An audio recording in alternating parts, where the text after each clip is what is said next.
জানেন বাংলাদেশ স্বাধীন হওয়ার পর থেকে এখন পর্যন্ত ঠিক কতজন মানুষ বিএসএফ এর বুলেটে প্রাণ হারিয়েছে? শুধু 2000 সাল থেকে 2024 সাল পর্যন্ত মানবাধিকার সংস্থা আর এসডিকের রিপোর্ট অনুযায়ী এই 24 বছরেই এর সংখ্যা প্রায় 1500।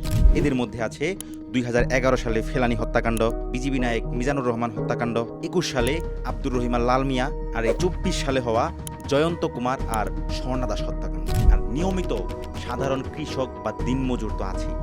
এসব শুনতে আমাদের খুব খারাপ লাগলেও এটা তাদের কাছে কোনো বিষয়ই না।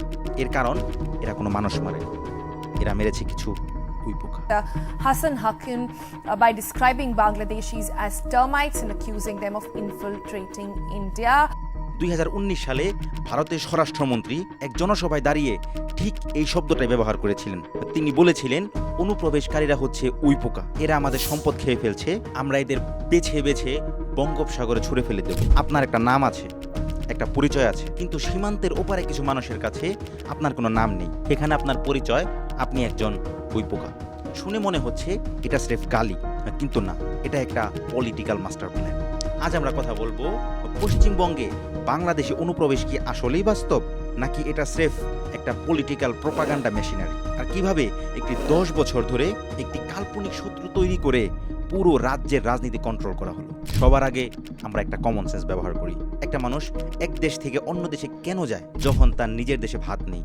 পেটের দায়ে সে সীমান্ত পার হয়। কিন্তু বর্তমান অর্থনৈতিক অবস্থাটা যদি একবার দেখি, ওয়ার্ল্ড ব্যাংক আর IMF এর ডেটা অনুযায়ী বাংলাদেশের একজন মানুষের বার্ষিক গড় আয় এখন প্রায় $8,487। অর্থাৎ আমাদের গড় আয় পশ্চিমবঙ্গের মানুষের চেয়ে 25% বেশি।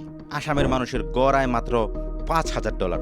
আর বিহারের অবস্থা তো আরও করুন, একজন মানুষের সাধারণ আয় মাত্র $3,500। এর মানে আসাম বা বিহারের একজন মানুষের তুলনায় বাংলাদেশের একজন মানুষের গড় আয় দ্বিগুণ বা এর চেয়েও বেশি।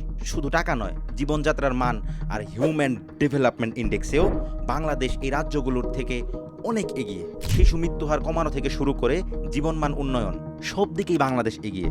এছাড়া বিহার আর আসামের মানুষেরা নিজেরাই কাজের জন্য ভারতের অন্য অন্য উন্নত রাজ্যে পাড়ি দিচ্ছে।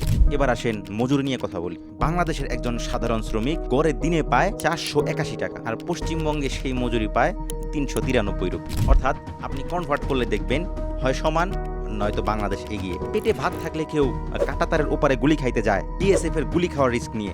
একজন বাংলাদেশি কেন পশ্চিমবঙ্গে যাবে, যেখানে গিয়ে তার সমান বা তুলনামূলক অল্প মজুরিতে কাজ করতে হবে? আজ বাংলাদেশ ইকোনমিক্যালি যে জায়গায় দাঁড়িয়ে আছে, সেখান থেকে ভারতের এই রাজ্যগুলোতে যাওয়ার লজিক্যাল কোনো কারণ নেই।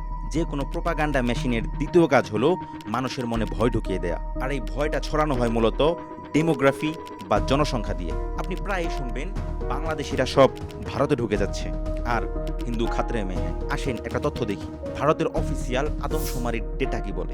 পশ্চিমবঙ্গের সাথে বাংলাদেশের সীমান্ত এই 4টি জেলা, মালদা, মুর্শিদাবাদ, নদিয়া আর উত্তর 24 পরগনা। 1991 সালে মালদায় মুসলিম জনসংখ্যা ছিল 47.53%। 2011 সালে তা হয়েছে 51.27%। মুর্শিদাবাদে 51% থেকে বেড়ে হয়েছে 66%। নদিয়া আর উত্তর পরগনায় এই বৃদ্ধির হার মাত্র 1 থেকে 1.5%। এখন প্রোপাগান্ডিস্টরা চিল্লায় বলবে, দেখুন সংখ্যা তো বাড়ছেই। আপনাকে এখানে দেখতে হবে গ্রোথ রেট বা বৃদ্ধির গতি। 1991 থেকে 2001 সাল পর্যন্ত এই জেলাগুলোতে জনসংখ্যার বৃদ্ধির যা গতি ছিল, 2001 সাল থেকে 2011 সালে সেই গতি উল্লেখযোগ্যভাবে কমেছে। রিসার্চ বলছে এই সামান্য বৃদ্ধি কোনো অনুপ্রবেশের জন্য নয়, এটা একটা ন্যাচারাল বিষয়, যা ভারতের অন্য অন্য হিন্দু প্রধান রাজ্যগুলোতেও জনসংখ্যা একই হারে বেড়েছে। যদি লাখ লাখ মানুষ আসলেই বর্ডার ক্রস করত, তাহলে বৃদ্ধির হার কমার বদলে বাড়ল না কেন? উত্তরটা খুবই সিম্পল, অনুপ্রবেশের এই গণবিস্ফোরণ স্রেফ একটা গাণিতিক জালিয়াতি। প্রশ্ন তাহলে, মানুষ কেন এই অনুপ্রবেশের গল্প বিশ্বাস করে?